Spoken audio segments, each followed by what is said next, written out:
अब हम करेंगे कंसेप्ट ऑफ एक्टिवेशन एनर्जी। ठीक है, पिछले लेक्चर में हमने पढ़ा,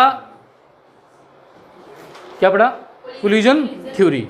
कोलिजन थ्योरी कहती है कि वही रिएक्टेंट मॉलिक्यूल, वही कोलिजन प्रोडक्ट में चेंज होते हैं जिनके अंदर sufficient minimum amount of energy, कितनी? मिनिमम अमाउंट ऑफ एनर्जी जिनके अंदर हो जाती है, जिसको हम बोलते हैं थ्रेशोल्ड एनर्जी। पल भी आप सुनाओ, क्या है threshold energy? Threshold energy is the minimum amount of energy of the reactant molecule, ठीक है, to change into product. Reactant molecule के पास अगर थ्रेशोल्ड एनर्जी जितनी एनर्जी होगी तभी वो किस में चेंज होगा? प्रोडक्ट में चेंज होगा। ये देखिए, अभी पीछे हमने आपको बताया, this is very important graph. ये है हमारी रिएक्शन और इधर है हमारी एनर्जी।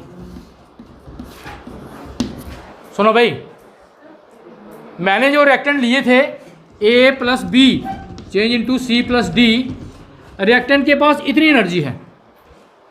हर स्पीसीज के पास अपनी एनर्जी होती है। रिएक्टेंट मॉलिक्यूल कोलाइड हो रहे हैं या कोलिजन होने से पहले उनके अंदर इतनी एनर्जी है, ये एनर्जी है, इतनी एनर्जी है। लेकिन हमारा एनर्जी बैरियर जो है वो ये है। इस एनर्जी बैरियर को क्या बोलते हैं? बोलो, क्या बोलते हैं? Threshold. Threshold energy barrier, energy barrier भी बोल सकते हैं। अगर इस रिएक्टेंट मॉलिक्यूल के पास इतनी एनर्जी होगी तो ये किस में चेंज हो जाएगा? प्रोडक्ट में चेंज हो जाएगा। अगर नहीं बनेगी तो ये प्रोडक्ट में चेंज नहीं होगा। अब इसकी इतनी एनर्जी पहुंचाने के लिए आप कुछ भी कर सकते हैं, जो भी रिएक्शन को चाहिए। आप कैटालिस्ट डाल सकते हैं, आप रेडिएशन दे सकते हैं, आप उसको हीट कर सकते हैं। समझाया आपको? ठीक है, जो भी उस रिएक्शन का प्रोसेस होगा वो उसको करना पड़ेगा। और मान लो हम एनर्जी देते हैं इसको, हमने इसको एक्स्ट्रा एनर्जी दी है किसी भी तरीके से, ठीक है, इसकी एनर्जी कितनी है? इतनी है। हमने दी इसको एक्स्ट्रा एनर्जी दी। ये रिएक्शन जहाँ बैठी थी, जैसे इसकी एनर्जी बढ़ती गई, जैसे इसकी एनर्जी इतनी पहुँची या इससे ज़्यादा पहुँची, और थ्रेशोल्ड एनर्जी क्या है? Minimum energy to cross the energy barrier, ठीक है, टू चेंज इनटू प्रोडक्ट। अगर एनर्जी रिएक्टेंट की थ्रेशोल्ड से ज़्यादा भी हो जाएगी तब भी वो क्या होगा? प्रोडक्ट में चेंज हो जाएगा। और समझाया? मिनिमम 33% मिनिमम नंबर है 12th को क्रॉस करने के लिए, पास करने के लिए। लेकिन अगर आपके 80% आ जाते हैं तो तब भी तो आप पास हैं, अच्छे नंबरों से पास हैं और फास्ट हैं, है ना। ऐसे जितनी एनर्जी ज़्यादा होगी जल्दी, उतनी रिएक्शन क्या होगी? फास्ट होगी। मिनिमम एनर्जी जो है वो थ्रेशोल्ड एनर्जी है, और थ्रेशोल्ड एनर्जी दी और जे रिएक्टेंट प्रोडक्ट में चेंज हो गया। समझाया? बोलो, समझाया? और ये जो एक्स्ट्रा एनर्जी, अपनी energy, this is energy of reactant, this is energy of reactant. ये जो हमने एक्स्ट्रा एनर्जी प्रोवाइड की है बच्चे, इसको क्या बोलते हैं? क्या बोलते हैं? इसी को बोलते हैं एक्टिवेशन एनर्जी। इसी को बोलते हैं एक्टिवेशन एनर्जी, और इसको लिखते हैं EA से। आप बताओ भाई, क्या है एक्टिवेशन एनर्जी? अब हम अगर आपसे डेफिनेशन पूछें एक्टिवेशन एनर्जी को लिखना आपने 2 लाइनों में, तो क्या लिखेंगे? बोलो, वो तो थ्रेशोल्ड एनर्जी है। Energy required to cross the energy barrier, वो तो थ्रेशोल्ड एनर्जी है भाई। जो एनर्जी चाहिए क्रॉस करने के लिए वो तो थ्रेशोल्ड एनर्जी है। हाँ, the extra amount of energy which provide to the reactant species so that its energy become equal to or greater than threshold energy is called activation energy। कोई मुश्किल है? बोलो। और एक्स्ट्रा बैठो, the extra energy which provide to the reacting species so that its energy become equal to or greater than threshold energy is called activation energy। ये जो energy आप provide कर रहे हैं एक्स्ट्रा, ठीक है, उसको बोलते हैं एक्टिवेशन एनर्जी। देखो, आपके नंबर आए 32%, आप पास थे, फेल हो गए।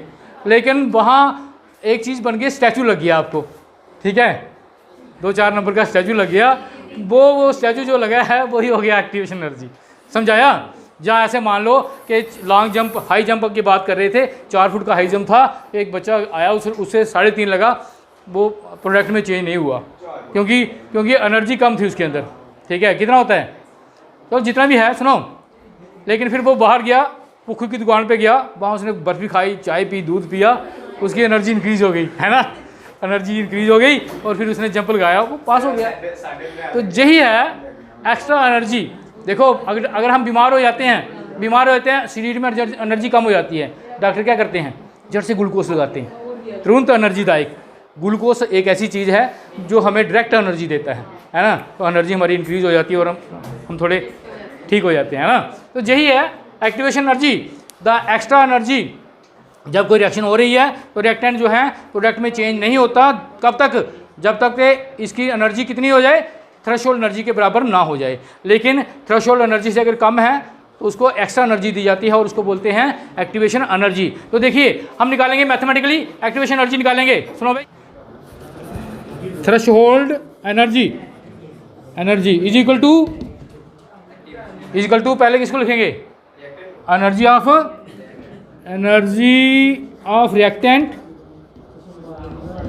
रिएक्टेंट स्पीसीज प्लस बोलिए एक्टिवेशन एनर्जी। चल गुड़ी तू सुना, गुड़िया आप सुनाओ, एक्टिवेशन एनर्जी क्या हो जाएगी, एक्टिवेशन एनर्जी कैसे निकालेंगे। हाँ क्या हो जाएगा, ओए खड़ा हो जा। एक्टिवेशन एनर्जी कैसे निकलेगी, क्या है यार, बच्चों वाली बात है यार। Threshold energy minus energy of reactant, और इसको हम ऐसे लिखते हैं, एक्टिवेशन एनर्जी को EA से लिखते हैं, और EA is equal to ET minus ER। समझाया आपको, this is the concept of activation energy.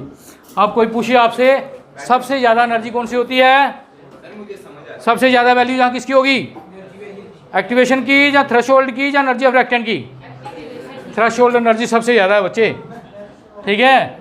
और उसके बाद एक्टिवेशन भी हो सकती है जहाँ एनर्जी ऑफ, अब सुनिए, एक बीकर में मिट्टी का तेल है, एक में पेट्रोल है, दोनों में माचिस डालते हैं, किसको आग लगेगी, सबसे पहले किसको लगेगी, पेट्रोल को। जैसे माचिस मिलेगी आग लग जाएगी, मिट्टी के तेल में माचिस तीली डालेंगे उसको आग नहीं लगेगी। क्यों, क्योंकि पेट्रोल को थोड़ी सी एक्टिवेशन एनर्जी चाहिए भाई, थोड़ी सी एक्टिवेशन एनर्जी चाहिए। पेट्रोल की एक्टिवेशन एनर्जी कम है प्रोडक्ट में चेंज होने के लिए, मिट्टी के तेल में उसी रिएक्शन को करने के लिए एक्टिवेशन एनर्जी क्या चाहिए, ज़्यादा चाहिए, उसको गर्म करना पड़ेगा थोड़ा, उसके बाद वो आग पकड़ेगा, ठीक है। एक्टिवेट हम कहते हैं एक्टिवेट हो जाओ यार, वो एक्टिवेट हो जाओ, मीना एनर्जी जो कम है उसको थोड़ा इंक्रीज करो, एक्टिवेट हो जाओ। यहीं से कंसेप्ट आया, एक्टिवेशन एनर्जी से ही कंसेप्ट आया। अब हम इसको ग्राफ के थ्रू बताएंगे आपको। अब देखो एक्टिवेशन एनर्जी के दो ग्राफ आपको मिलेंगे बच्चे, एक ऐसा मिलेगा जो हमने ड्रा किया है और एक ऐसा मिलेगा, एक ये मिलेगा। सुनिए, ये है ए रिएक्टेंट की एनर्जी, ये रिएक्टेंट की एनर्जी, ये थ्रेशोल्ड एनर्जी EFT, और ये हमने इसको दिया, और ये कुछ ऐसे मिलेंगे। ये आ गया हमारी एक्टिवेशन एनर्जी। आप सुनाओ इन दोनों ग्राफ में फ़र्क क्या है, जहाँ प्रोडक्ट जो है बताइए,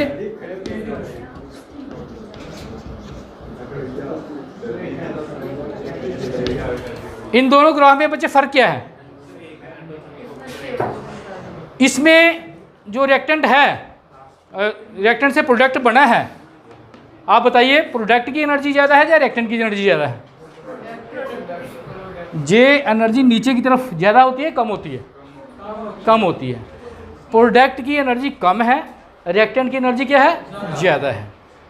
इस केस में क्या है, रिएक्टेंट से प्रोडक्ट जो बना है उसकी एनर्जी क्या है, ज़्यादा है। तो दो तरह की रिएक्शन होती हैं बच्चे, एक्सोथर्मिक और endothermic.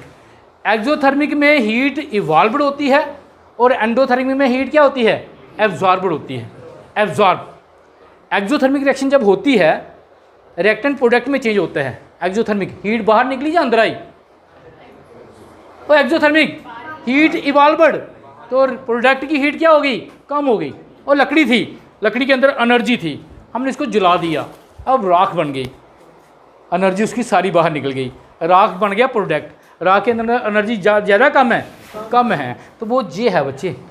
This is graph for exothermic thermic reaction. समझ आया? वेरी इंपॉर्टेंट, बड़ी बार पूछते हैं जी नीट के पेपर में भी, जहाँ इंजीनियरिंग के पेपर में, ठीक है, बड़े बार ये पूछते हैं ग्राफ बताइए इसमें डिफरेंस क्या है। तो जे कौन सी रिएक्शन है? Exothermic reaction. रिएक्टेंट की एनर्जी ज़्यादा है और प्रोडक्ट रिएक्शन होने के बाद प्रोडक्ट की एनर्जी क्या होगी? कम होगी। पहले उसने एनर्जी गेन की, गेन करने के बाद उसने ज़्यादा लॉस की। देखो जैसे मैं पेट्रोल की बात कर रहा था, पेट्रोल अपनी एनर्जी उसकी कम थी, उसको थोड़ी एक्टिवेशन एनर्जी दी, फिर पेट्रोल ने सारी एनर्जी लॉस कर दी और राख बन गई, उसमें एनर्जी रही नहीं। एक्जोथर्मिक रिएक्शन, जैसे लकड़ी जलाने की एग्जाम्पल। समझ आया? और ये देखिए ये रिएक्टेंट की एनर्जी क्या है? बोलिए। इतनी है। रिएक्टेंट जब प्रोडक्ट में चेंज हुआ तो इसकी एनर्जी ज़्यादा होगी कम होगी? ज़्यादा होगी। जैसे बर्फ़ है हमारी, बर्फ़ के अंदर मान लो इतनी एनर्जी है, बर्फ़ ने एक्टिवेशन एनर्जी, बर्फ़ को पानी में चेंज करना है, प्रोडक्ट हमारा पानी है, तो बर्फ़ ने एक्टिवेशन एनर्जी गेन की और पानी में चेंज हो गया। पानी के अंदर एनर्जी ज़्यादा होती है या बर्फ़ के अंदर ज़्यादा होती है? पानी के अंदर एनर्जी क्या होती है? ज़्यादा होती है, क्योंकि पानी ने एनर्जी क्या की है? गेन की है। वो होगी एक्जोथर्मिक रिएक्शन।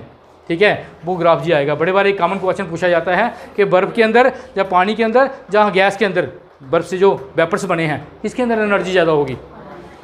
तो बच्चे क्या कहते हैं कि बर्फ़ सॉलिड है उसके अंदर एनर्जी ज़्यादा होगी। ऐसा नहीं है बच्चे, बर्फ़ ने एनर्जी गेन की, पानी बना, और उसी पानी ने एनर्जी गेन की, क्या बना? भाप, वेपर्स बने। तो vapours gaseous state is the most energetic state, उसमें ज़्यादा एनर्जी होती है। तो चलो लिखेंगे अब एक्टिवेशन एनर्जी के बारे में।